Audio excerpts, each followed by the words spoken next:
laws, these insurance companies and shit like that.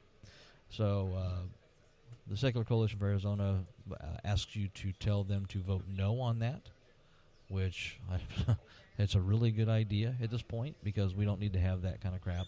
Obviously, because it's it's religious based legislation, which affects people that don't have that same faith. And even if you agree with it, you can still agree to vote against it because realizing that it's nobody else's business what you do. Yeah, this needs to be between... This is flat across the board. Everyone, every circumstance, it's not right to do that. No, you should leave these types of decisions and ideas and stuff up between the doctor and their patient, because otherwise you're interfering with, that's what you call invasive government. I thought everybody wanted smaller government, and less invasive. It seems like it's kind of going the opposite way there. But unless you're a fetus, then they want more intrusive government. Apparently, religious-based intrusive government. So that's funny how that works. It's kind of a nice day out here. It is going to be a little bit warm, I think. It does seem to be warming up a little bit. I thought that there was supposed to be a 10-mile-an-hour breeze coming through here, but apparently it's decided to wait for a while. Hopefully it will be here sometime soon because it does kind of get a little bit warm. Anywho, we're going to go ahead and do another one of our PSAs real quick, and we will be right back.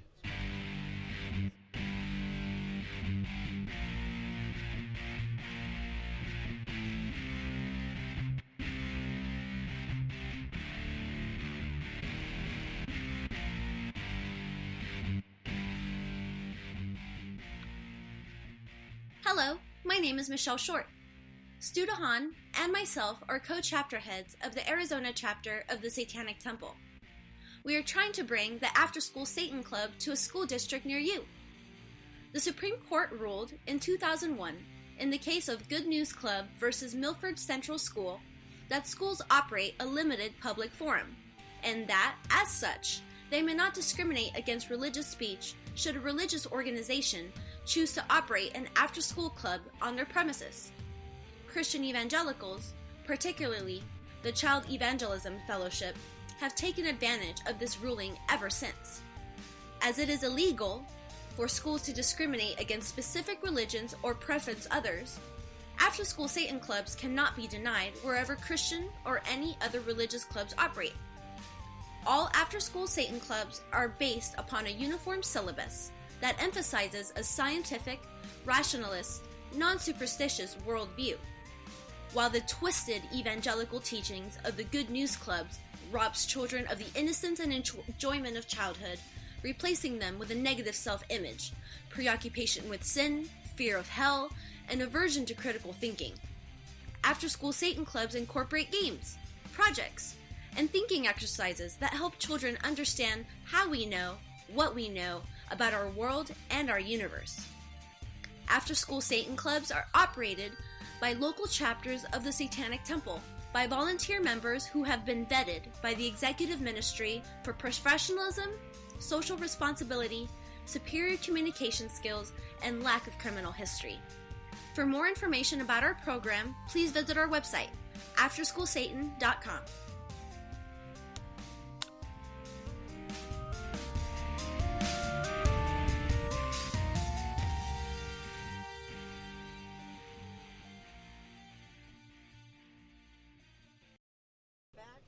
Okay, so that was a PSA for the Arizona Satanic Temple Organization. For those of you that support secular values and like to have people fighting for the average person against invasive government, these are the folks you should talk to because they're doing a lot of work around the country. They have their after-school Satan clubs, which are competing against the Good News evangelical clubs in elementary schools across the country. Hopefully we're going to be starting to see some of those popping up here in Arizona soon. We have, there's the Utah chapter has a ASCC, ASSC in Utah, Salt Lake City, and they have one in Portland, Oregon, and they have one in Seattle, Washington. Actually, I think it's Tacoma. So they are all over there. Look them up. And also remember, the Satanic Temple is different than the Church of Satan. Okay, they're two different organizations. Keep that in mind because they have two different philosophies. Read the tenets on the Satanic Temple's website. And you'll see that they're actually a lot nicer for people than the Ten Commandments has ever been. So we support them. They're a lot of good people. We're hoping that some of them are going to be here today, so we can interview them, put them on the air, give you a little bit better idea about their organization. So, Kara went to go change into her Secular Coalition for Arizona t-shirt, and she brought me a donut, so I'm eating my donut. It's blueberry.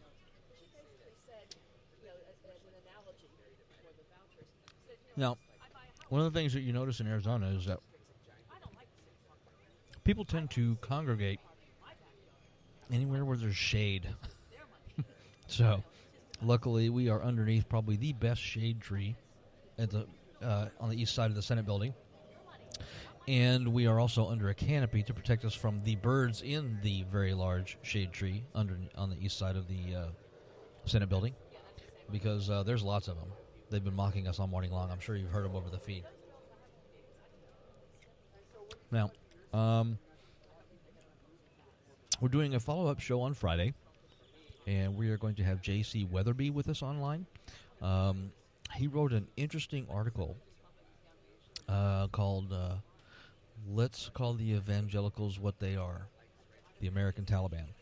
And I read through his article and everything, and it was pretty point-on and very descriptive and logical about why we should start calling them the American Taliban. And so he's going to be on the show with us and talk about that kind of stuff. We may have a couple of other people on the show. We're still working on trying to get a couple more guests. And then we'll be able to fill the show out for the rest of the weekend, or Friday. The following weekend, which is the last Friday of March, we are going to have Rebecca Winiger online with us. She's a good friend of ours. She's a part of Equality Arizona. We're trying to see and hoping that she's going to run for office in 2018. I think she may run for something. We just don't know exactly what she's decided on yet. And so we'll talk about some of the stuff that she's working on and maybe get a formal announcement of running for office or whatever. These donuts are really good. Oh. They're Dunkin' Donuts. So they're pretty good. Now, one of the reasons why I'm a humanist. Kara is an atheist. And one of the reasons we support secular government is because of the fact that secular government represents everyone, regardless of political or religious beliefs. Whereas what we have now is we have legislatures all over the country that are being led by conservatives who are very religious, many of which are evangelicals, also known as the American Taliban, and they make legislation based on their beliefs, not on what's best for the people. So having a day like today where people that are proponents of secular government to come out and actually talk with and deal with their legislators is a really good idea. It shows that we are a population in Arizona that deserves to be represented. And hopefully they'll start listening to us, although I kind of doubt it because they just won't. But that's just me. Now, Representative Pamela Hanley came by, said hi for a few minutes while we were listening to all the different speeches. Representative Hanley, I had the honor of serving as co-chair with her on the Democratic Party's Progressive Caucus. So that was kind of nice. We got to actually do a lot of good networking and bringing people together for progressive values. One of those progressive values, of course, is secular government. Now, one of the things that I am trying to do is I am trying to actually create, and I'm hoping at the Democratic Party State Committee meeting in May that that the Executive Committee of the Arizona Democratic Party will vote yes on the creation of the first Arizona Secular Caucus. So I'm hoping that that's going to happen in May. It will drive home the idea that there are seculars, people of non-Judeo-Christian faith that would like to be represented at the state capitals in Washington that aren't. Cue airplane overhead, really really loud like usual.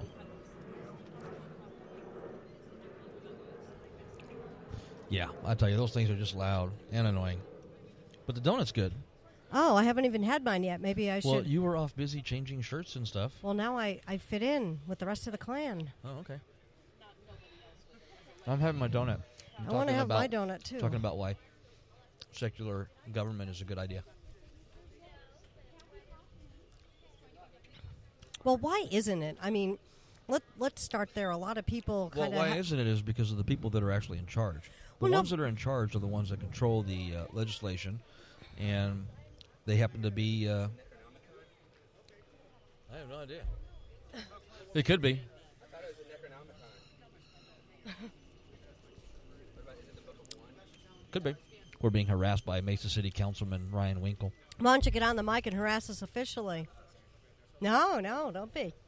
It's good to see you. Good to see you more. I came over here expecting to find the Necronomicon or the Book of One. Or Well, we put all of our D&D books away so that we don't want to get in trouble for having Satan-looking... Satany stuff out here. Right. But we will have some Satany friends stopping by later. We hope so. We hope, yeah. Satany or Satan, from the Satanic Temple. 100% or 80% or I don't know, I mean, just that's kinda going to threw be that their out there. choice. No one's 100% these days.